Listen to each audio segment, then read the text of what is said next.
Life 30, your 30-day journey to creating the best life possible for yourself. You can just watch this video, or if you want to, sign up for the entire series for free and get the bonus companion worksheets that go with this video. Check the link in the description below. All right, today is day 3 and we're gonna learn how to find our values.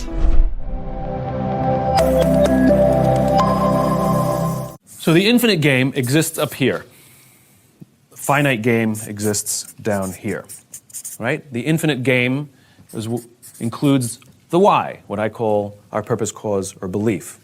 It's the vision of the company. It's where we're going. It's something that we will never practically reach in our lifetimes or ever, but we will die trying. That's the point, right? It's different from a big, hairy, audacious goal, which for all practical purposes you could reach. It may be difficult, but you could reach it. This is an ideal. It's a vision of the world. So my vision, I imagine a world in which the vast majority of people wake up every single morning inspired to go to work, feel safe when they're there, and return home fulfilled at the end of the day. That is my vision, right? We will never practically get there, but we will die trying. The United States was founded with a document called the Declaration of Independence, in which the document stated, all men are created equal. Now, the United States has not achieved that, and will never achieve that. But the country is at its best when we're trying to achieve that. Civil rights, women's suffrage, gay rights, the universal education, universal healthcare, et cetera, et cetera. This is where our values exist. Our values are timeless. They do not change every year whenever we have a strategic offsite, and if they do, you have a problem. That happens in big companies. Every few years, a new CEO comes in and they have a values thing, and they change, and they change, and they change. No, your values are your values, right? And they're based on your founders, and they exist from patterns of how you operate when you are operating at your natural best. When your company is operating at its natural best, when all cylinders are firing, when you're in the flow, whatever euphemism you want to use, there is a pattern that emerges. And that pattern are your values. There's a minimum of 3, there's no more than 5. If there's more than 5, there's usually redundancy. You can find overlap, that you can find lowest common denominators. And they are intractable. These things are inherently intangible and hard to measure, right? Which is why they often get brushed aside. It's not that they don't exist, they're just hard to measure. Then down here you have the finite. It's what I call the what. It's all the tangible stuff, right? Things like our interests exist down here. Because they are tangible, they are inherently easy to see and easy to measure, like products sold, money taken in, things like that, right? Number of clients we have. The way you build an infinite business is you want to run all decisions first through your values and your cause, and then through your interests. That's how it works. Step number 2 in the process of structuring or creating this world-class life, your 5 non-negotiable values. Really important to look at your values. What are values? Values are what you're going to value as you go through your days, as you go through your weeks, as you go through your life. Values could be, what are mine? I value beauty. So I want to be around beauty as much as possible. I love art galleries. I love nature. I love sunset. I love looking at the stars. I love beautiful food, simply prepared with people who I love. I love beautiful conversations. I love beautiful books, because a home with a large library is a wonderful home to be in. So step number 2 in this process to set yourself up for a spectacular life, what are your 5 non-negotiable values? Maybe it's you'll be around beauty every day. Maybe it's no matter what the situation is, I will always live with integrity. Maybe one of your non-negotiable values will be, I will exercise even when I don't feel like it. Maybe one of your non-negotiable values will be family first. I don't know. These are just some things that I want you to think about. If you're familiar with my work, you know for the last 34 years, I've been just obsessed with wanting to know what makes the difference in the quality of people's lives. Why is it so many people have big dreams, but such a small number of people ever make those dreams a reality? And for those that do make it a reality, what is it that gets them not only to follow through, but then to enjoy what they have? I don't know if you've ever had the experience of achieving something that you've always wanted, and then afterwards thinking to yourself, is this all there is? It's one of the worst feelings, the worst. It's almost worse than failing, because when you fail, at least you know, hey, I can still find a way to make it happen. But when you succeed and you're not happy, you're not fulfilled, then you got a real problem. There's 2 things that control everything in your life. Every thought, every feeling, every emotion, every action you have in your life. What you're wearing today, whether you're going to turn this off within a few minutes or whether you're going to stick with me here for 2 or 3 minutes, is all controlled by two things: your beliefs and your values. Whatever you believe, if you think life is just a waste of time, doesn't matter what you do, or, you're big boned, then obviously you're not going to go for it. You're not going to try to lose weight. You're not going to go push for that next level of your career or your finances or your relationship or anything else. Beliefs control us, but so do our values. Some people, value just kicking back. Some people value making it happen. Some people value their family the most. Some people value love. But you know what the real challenge is? When we have values in conflict. When you really want to make a difference in the world, or you really want to do well for your family, or you really want to do well financially, but simultaneously, you don't want to upset anybody. You want to be totally honest, and you want to make everybody happy. When we have conflicts between what we want and what we think we can have, or, you have a goal of what you really want to make happen, but then you have this other belief inside that says, this damn stuff never does work. Those inner conflicts are what keep people from using all of their energy. It's kind of like taking 2 steps forward and 3 steps back. Used to be people kind of ran on kind of 7-year cycles. It's kind of an arbitrary number, but think about it. From 17 to 24 is kind of a stage of life for a lot of people. From 24 really to about 31, that's another stage of life. 32 to 39 or 40 years old, another stage. 40 to 47, another stage. And those are random numbers, but what I mean is people tend to have an idea of what they think life's about. It's my kids, it's building my business, it's making money, it's God, it's family, it's whatever it is. And then they go for it for a period of time, 3, 4, 5, 6, 7 years, whatever, maybe 10. But then there's a time in which people begin to question. They begin to look at their life and they begin to say, is this really what I want? Have you found yourself with that at any time? And then they do one of two things. They either recommit and they go for another 7 years and they take it to another level, or they make a strategic decision that shifts the direction of their life. Either way, your decisions control your destiny. And if you don't choose, that's a choice as well. Some people just kind of stay in the middle in that lukewarm place, not sure what they really want. So this is kind of off the cuff. What I'm really trying to say to you is, maybe the question to ask is, where do I want my life to be today? And where am I really going? What is my destiny? What's going to fill me up? What's going to give me the meaning for my life? That's going to give me joy in my life, not just achievement, but real enjoyment, a sense of meaning and aliveness. I absolutely know I will be the greatest entrepreneur of this era because I'm going to win on the 2 fronts that people are going to judge by. I'll make enough money so that I'm in the conversation, and I will inspire and help more entrepreneurs than the rest of the field combined. I'm talking all of them. Because what Elon Musk does in his actions to inspire is incredible. It's incredible. And Steve Jobs, but what I'm doing is different. And I know it. The end. And by the way, it's because I want it more. Right. It's not that I'm better, or I just want that. That's the part I want. It's what this whole thing is. That's why the documented, people don't even understand what I'm actually doing. I'm leaving so much, from a businessman standpoint, I'm leaving so much money on the table. Right. But money's not the goal. No. You know what's funny for me? Money stopped being a goal at $100,000. I couldn't believe I made $100,000 a year. Right. I was like, that was it. And since then, nothing's been the same. Doesn't feel the same. Not 1 million, not 10 million, doesn't feel the same. 100,000. Is it ever okay to violate core values to achieve a goal? Okay. So first of all, really obvious, your values and your goals should be aligned. Mm-hmm. They should not be adversarial. They shouldn't be counter to each other. And if you think about what your goals are, your goals should be set up in a way that they support your values, and vice versa. That's just the way it is. So I'm not sure where this is going to be an issue. If you're setting up goals that are contrary to your values, you got some issues. Now, I guess if you had the goal of winning the blue belt jiu-jitsu championships, and in order to win, you cheated, like you claimed someone was reaping your leg and you said, you tap and you get the guy to qualified and you win. That could be an example, right? Yeah. Now, do I support that? No. That's wrong. You go win against the values of martial arts to do that. So you didn't win anything and you didn't achieve your goal because you weren't actually the best. Right. So I say no on that one. Another one, let's say you wanted to make a certain level of profit at your company. So you cheated a little bit on the quality of the manufacturing and you sold items that weren't quite reliable. Do I support that? No, right?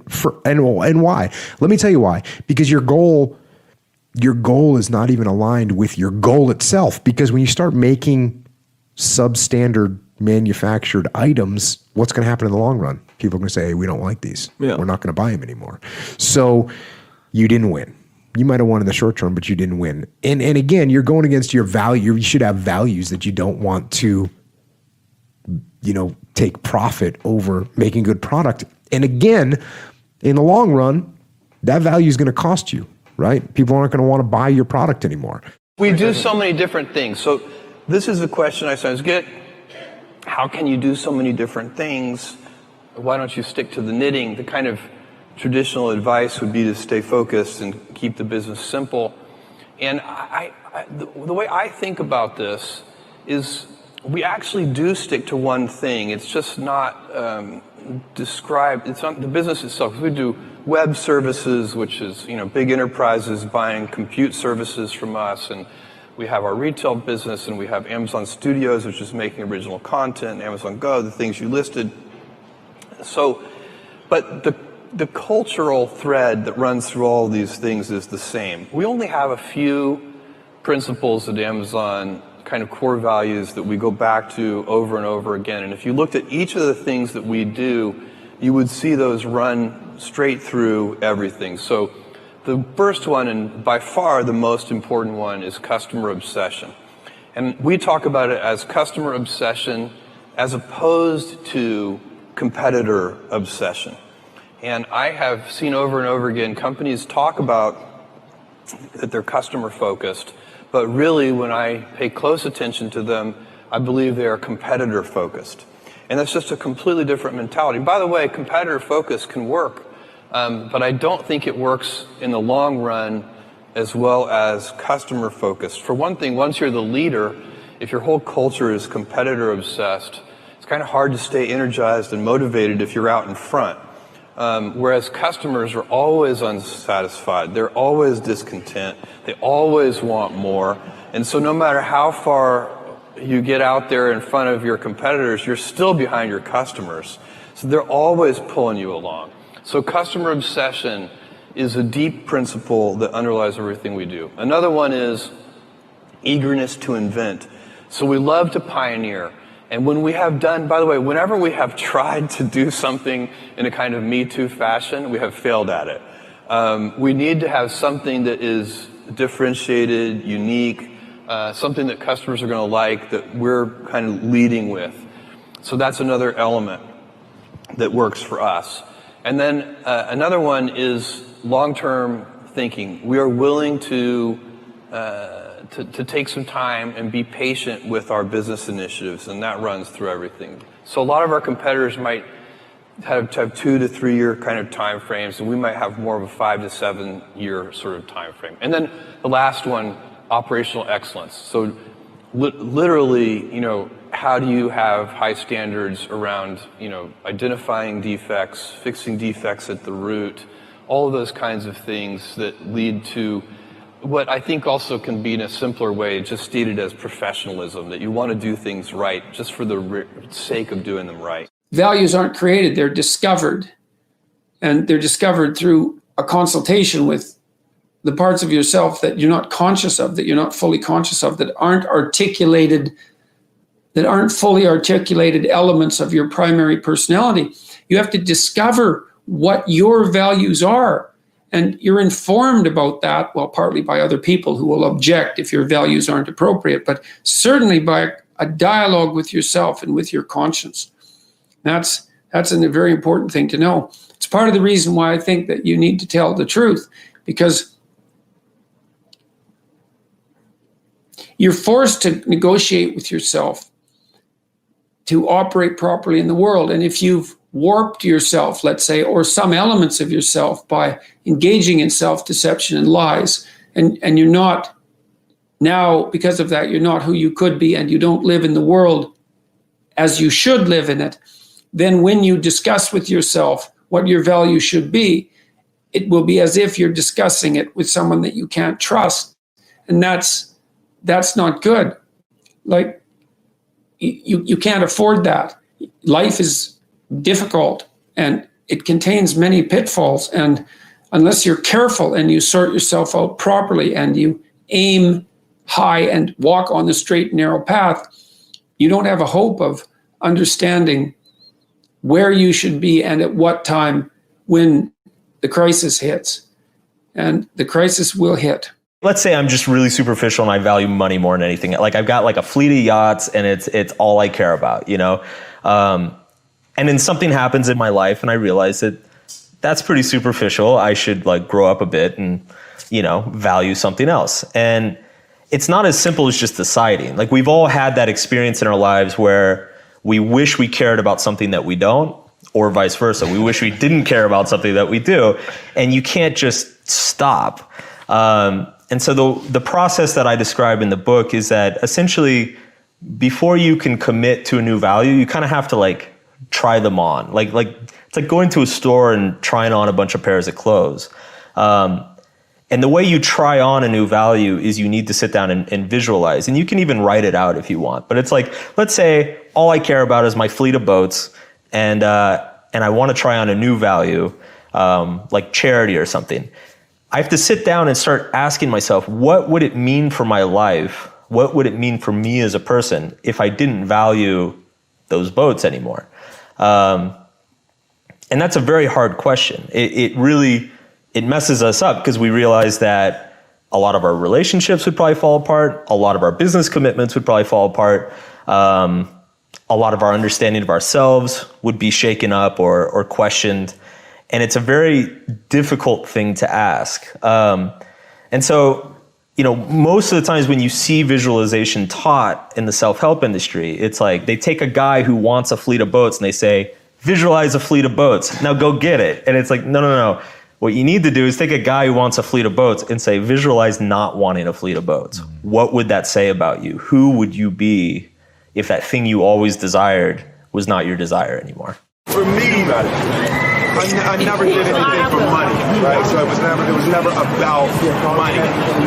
My experience has been when people do things for money, you make bad choices. Find what you love, and then you'll learn how to make money doing what you love.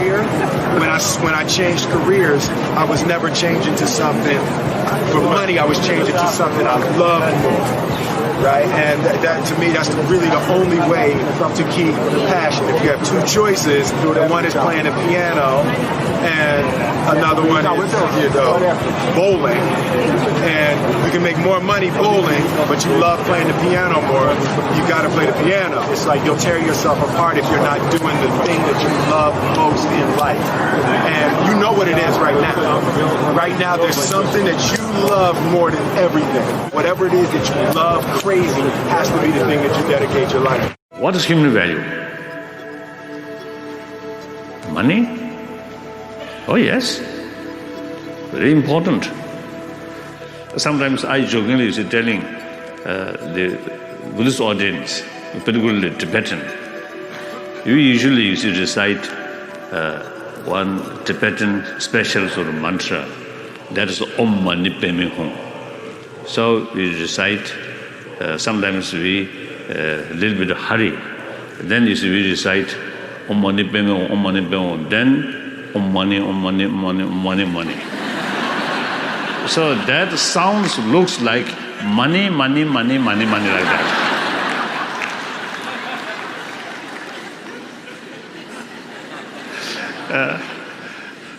So maybe dollar money, or pound money, like that. So, but of course, what I think value. And of course, all these external, the facilities, there's a valuable things, good. But all these provide physical comfort, not mental comfort. If you have plenty of money, then some kind of satisfaction in their mental level. Oh, I have a lot of money. That is illusion, actually.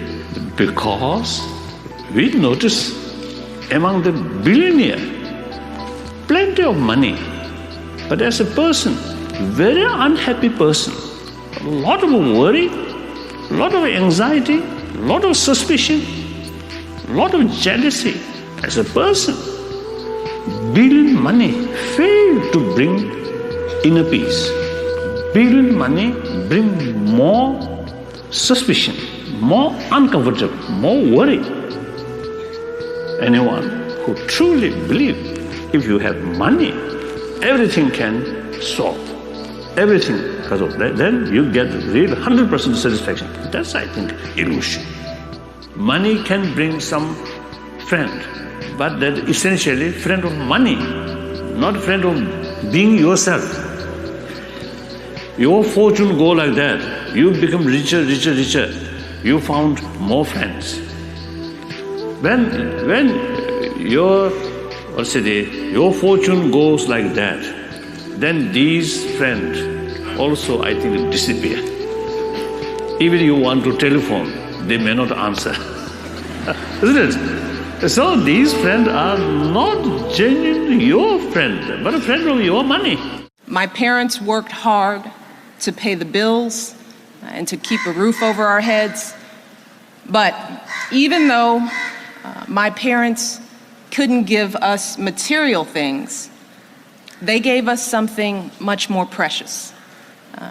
They gave me and my brother strong values. They taught us to treat others with dignity and respect. They taught us to push for excellence in every single thing we did. They taught us to be humble and to be grateful for everything we had. They taught us to put every last bit of effort into our education and to take pride in our work. They taught us that our circumstances didn't define us, and that if we believed in ourselves, if we made the most of every single opportunity, we could build our own destinies and accomplish anything we put our minds to. I had this idea that I was going to, buy and sell crash cars, right? So I'll buy it at $5,000, put $2,500 into it, and then sell it at $10,000. It's simple. And if you put the math together, I was going to do that every month, and then they would start compounding in 2-3 years. I was going to be a gazillionaire. Yeah. Pretty much simple. I had it all planned out. How'd that go for and you? I love joking and saying Mike Tyson's, theory is, everybody has a plan until they get punched in the face, and life will punch you in the face. I pretty much got punched in the face probably 6 months into it. And then I found myself working at Red Lobster with none of that money because I was trying to do it for money. Yeah. I really hate working on cars because I can't work on them. My hands are really buttery soft. My hands feel like veal. I'm not supposed to work on a car, man. And I'm thinking, At least you know that about yourself, though. I love that. I knew it myself after the first transmission, crushed my foot, and then I was real like, you know what? I think hats are better. But again, a lot of people out there chasing their dream, but their dream is to just be rich, and that's not a dream. If you try to go out and make money for the purpose of making money, first of all, you could end up in the wrong place due to it. You could be miserable. And then when you get it, if you don't have no goal on why you were trying to achieve this goal, you feel unfulfilled. The first thing that you have to ask is, what are your highest values? So for me, for example, my number one highest value is God. My number 2 value is my health. My number 3 value is my family. My number 4 value is contribution to the lives of others. My number 5th value is fun. So every day when I wake up, I think about what am I doing today to connect with God? For me, just for me. It doesn't have to be, it's not religious, it's just for me. Then what do I need to do every day to make sure that I'm healthy? What I need to do every day to make sure that my family and my dear close friends who are part of my family, that I have the relationship that's rich. Then contribution. How do I use my passion, my gifts, my stories, my things I've not done well, things I have done well? How do I share that with the world? And in doing that, I feel good. And then I have to have fun. And so if I do those 5 things every day, then at the end of every day, I've had a great day. And if you have a lot of great days, then you end up with a really great life. And that doesn't mean that you don't have ups and downs and things that don't work and trouble that happens and things that come up. But if you keep your focus on what's important, then the rest of the stuff is really inconsequential. And there isn't 100 different things you have to do. There's 2 or 3 things in each one of the areas that's important to you that when you do those every day, you're so far ahead of the curve. I mentioned earlier the work built to last. It was very interesting. We were studying enduring great companies in contrast to others. I went back recently and realized we selected the study set for that study in 1989, 2 decades ago. All 18 of the built to last companies are still standalone, independent, and almost all of them very successful companies today. If you took a random sample of large publicly traded companies 20 years ago, what are the probabilities that all 18 in your random sample would be standalone, independent, and largely successful today? The number is less, the percentage is about 0.02% probability. Not only that, 15 of the 18 built to last companies lived through the 1930s depression. What do they teach us? What has enabled them to have that? What did we find that separated them? And what we found is that what really separated them was not necessarily that they had smarter strategies, although they often did, or that they were sort of more financially savvy, although they often were. It was because they were founded first and foremost and built always on a rock-solid set of core values that are not open for negotiation. And if you look at what gave them the reason to struggle, the reason to fight, the reason to endure, it wasn't strategic, it was values. If you think about a retail environment where people are buying things in a retail environment, the retailer has a whole bunch of control. They choose the products, they design the store or the catalog, they train the salespeople, they control the experience. And if there's a problem with a salesperson, they retrain and so on and so forth. At eBay, our customer's experience is based on how one customer interacts with another customer. Okay? And you can't control customer behavior. So the only thing you can do is have a certain set of values that you encourage people to adopt. And the only way your customers are going to adopt those values is if they see that you're living those values as well. So when I say that I believe people are basically good, it's because I believe people are basically good. I mean, it's not something that I came up with for eBay. And if I say that you should treat people with the benefit of the doubt, it's because I believe in that as a way of life. And we have to do it internally at eBay, at the company, as well, because if we don't, then eventually that seeps through and customers will see that, and that will harm our business because we can't control customer behavior. So our business is based on that. For the first 50 years of my life, Vishen, I thought that my life was about me. I had the attitude of a 10-year-old or a 9-year-old or a 6-year-old, but I had that attitude when I was 29 or 39. I thought I wasn't a bad person. I'm not trying to paint myself as this horrible individual, but I was fairly self-centered. I was looking at my own career, my own goals, my own objectives, my own needs, my own wants, my own desires. I tried to be even-handed about it. If somebody helped me out, I tried to give back if I could, and all those things that we're taught to do, but basically my life was focused on me. Fascinatingly, even though my life was focused on me virtually all the time, my life wasn't working. I mean, at some point in my life, I really I can't seem to find happiness that lasts more than a little while. I can't seem to find success that lasts more than a little while. Everything is so ephemeral. It just comes in and goes out, comes in and goes out. I never seem to get anywhere to the top of the mountain. When is the struggle over? That's what I was experiencing when I had my first conversation with God. So that's the context, that's the background, why I was given that wisdom. Because I asked God, okay, obviously there's something here I don't understand. I've listened to what my daddy told me. I listened to what my mommy told me. I listened to what my religion told me. I listened to what my culture told me. But there's some missing data. I felt that there was just some information that was missing. So I said to God, what is it? What is it that I don't understand here? The understanding of which would change everything. And God said to me, Neil, it's really very simple. And then she said what you just said here. Neil, your life is not about you. Your life is about everyone else whose life you touch and the way in which you touch it. And I said, well, I don't understand. I'm supposed to give up everything